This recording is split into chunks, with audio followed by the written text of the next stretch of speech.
Adam Stark was 3 months out of Tucson when he found his first color. It appeared as a few scattered flakes of gold dry-panned from the base of an alluvial fan, but the gold was rough under the magnifying glass. Gold that has washed any distance from its source becomes worn and polished by the abrasive action of the accompanying rocks and gravel, so this gold could not be far from its point of origin. With caution born of hard experience, he seated himself and lighted his pipe. A contemplative man by nature, experience had taught him how man may be deluded by hope, and so he smoked his pipe through, considering all aspects of the problem. He was in the red heart of Apache country, some miles from the nearest white man, and beyond any possibility of help if attacked.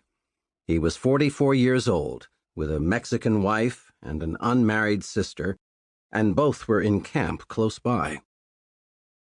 In Tucson, they thought him insane for taking women away from town, with Apache trouble always imminent, but he had neither a place to leave them nor means of supporting them during his absence. Nor did he wish to leave his wife behind. Miriam was another story, for she had a mind of her own. That was one of the reasons she was still unmarried, although she'd had more chances than most. Adam was not sure why Miriam had joined them, but no doubt she had her reasons. During the years since their childhood, he had come to possess a considerable respect for the quality of her judgment. Yet she often startled him with her sudden decisions. There was between them more than the natural affection resulting from relationship.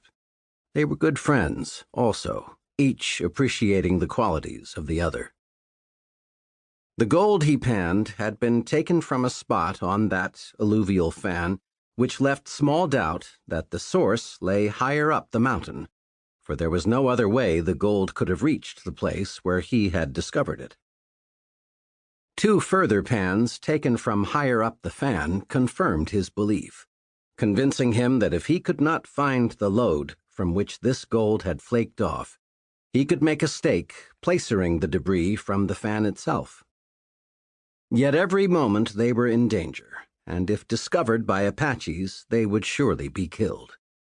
Nonetheless, the quest for gold had brought him here, and he meant to have what he had found. The women were in even worse danger than he, but they had elected to come along. Moreover, Adam Stark was a man who knew his own strength, his own capabilities, and he felt that with reasonable care he could keep his presence here unknown. His reasons for wanting the gold were 2. He wanted the gold to buy and stock a ranch for himself and his wife, and he wanted the gold so that he might take Consuelo to San Francisco and give her the taste of luxury and easy living she seemed so much to want. For himself, the desert was enough, the desert and that ranch and the freedom it offered. But he enjoyed the giving of pleasure to others, and to Consuelo, whom he loved, he could not give too much. Adam Stark knew himself thoroughly, and he knew that his wife did not know him. Despite the fact that she now insisted she no longer loved him, he was sure she was mistaken, and he did love her. She had wanted a more obviously strong man, one with flash and demonstration. He suspected that Consuelo accepted the appearance of strength for its reality, and there was considerable difference. Adam had been in love with her from their first meeting, but he had been amazed when she accepted him. Miriam. He was never sure what it was Miriam wanted of life, but he was sure Miriam knew, and that was all that mattered. A man was part of it, but a man for Miriam must be stronger than she, and she was a strong woman. He would have to be a lot of things, and Miriam was not one to accept less than her desires.